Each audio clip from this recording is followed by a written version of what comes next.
हाल ही में वैज्ञानिकों ने एक और प्लेनेट को खोज निकाला है जो कि हमारे ही सौरमंडल का हिस्सा है। सुनकर ही अच्छा लगता है कि हमारे सौरमंडल में एक और प्लेनेट मौजूद है। अभी के कुछ सालों में सौरमंडल के कुछ रहस्यों में से एक प्लेनेट 9 एक बड़ी मिस्ट्री ही बना हुआ है। दशकों पहले वैज्ञानिक ने सौरमंडल के दूर दराज के इलाकों में एक छुपे हुए ग्रह के होने का अनुमान लगाया था, लेकिन ये अनुमान साल 2016 में एस्ट्रोनॉमर माइक ब्राउन और बैटेगियन के द्वारा दिए गए पेपर के पब्लिकेशन के साथ ये चर्चा अलग ही लेवल पर पहुंच गई। अपने इस पेपर पर इन दोनों वैज्ञानिकों ने यह सुझाव दिया था कि हमारे सौरमंडल की बाहरी ओर मौजूद क्यूपर बेल्ट में मौजूद एस्टेरॉइड्स को कोई अनजान चीज ढकेल रही है और अजीब तरह से ऑर्बिट करते हुए कुछ ऑब्जेक्ट्स देखे गए थे। उन्होंने इसका ऑप्शन निकाला कि ये पहले से सोचा हुआ एक अनजान प्लेनेट हो सकता है जो इन छोटे एस्टेरॉइड्स को ऐसा करने पर मजबूर कर रहा है। शायद आप ये जानकर हैरान हो जाएं, पर एस्ट्रोनॉमर्स द्वारा नेपच्यून प्लेनेट को टेलीस्कोप से देखे जाने से पहले नेपच्यून प्लेनेट की भविष्यवाणी भी यूरेनस ग्रह की ऑर्बिट को देखकर ही की गई थी। लेकिन नेपच्यून को खोजने की तुलना में प्लेनेट 9 को ढूंढना बहुत ज़्यादा मुश्किल है। अगर प्लेनेट 9 वाकई में मौजूद है तो कैलकुलेशन से पता चलता है कि ये पृथ्वी के मास से 5 से 10 गुना ज़्यादा छोटा होगा, जो करीब 400 से 500 एस्ट्रोनॉमिकल यूनिट दूर हो सकता है। इसके मुकाबले प्लूटो लगभग सूर्य से 40 एस्ट्रोनॉमिकल यूनिट दूर ही है। मतलब इसे सन का एक चक्कर लगाने में करीब 10 से 12,000 साल लगते हैं। तो दोस्तों प्लेनेट 9 बहुत दूर है, साथ ही ये बहुत ज़्यादा छोटा और ठंडा भी है, जिसकी वजह से सन की रोशनी को बिल्कुल भी रिफ्लेक्ट नहीं करता होगा।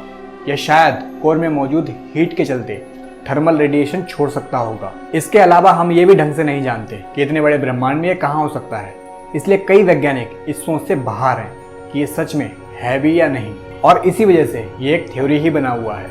FCCA ने 6 मीटर एटाकामा कॉस्मोलॉजी टेलीस्कोप द्वारा जुटाए गए डेटा पर ध्यान देते हुए जब इस अनजान प्लेनेट के होने के बारे में सबूत खोजने की कोशिश की, तब उन्हें पूरे ब्रह्मांड में इसके होने के एक भी सबूत नहीं मिले।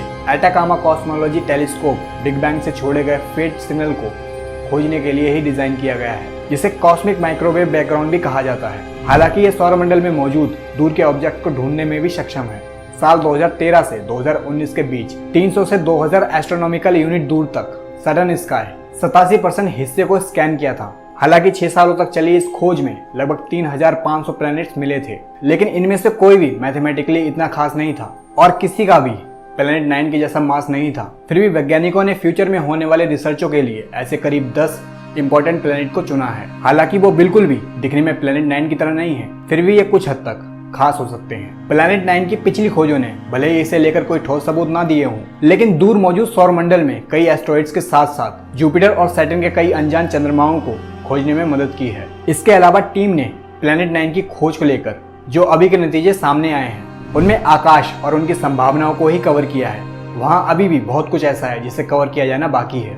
साथ ही प्लैनेट 9 की ऑर्बिट में ऐसी कई जगहें मौजूद हैं जहां टेलीस्कोप से देखने में हम सक्षम नहीं हैं। तो फिलहाल इस ग्रह की खोज ना हो पाना कोई नई बात नहीं है और हम इसे पूरी तरह से नकार भी नहीं सकते। रिसर्चर्स ये मानते हैं कि फ्यूचर की टेक्नोलॉजी जैसे चिली में तैयार हो रहे सीमोन्स ऑब्जर्वेटरी प्लैनेट 9 को खोजने में सक्षम होनी चाहिए, जिससे आने वाले टाइम में प्लैनेट 9 की होने की संभावना बढ़ जाती है। और अगर हमें ये ग्रह वाकई में मिल जाता है तो ये इतिहास की एक और बड़ी उपलब्धि होगी जिसे मानव ने अपने दिमागी क्षमता से हासिल किया। अगर आपको ये वीडियो पसंद आई हो तो लाइक करें।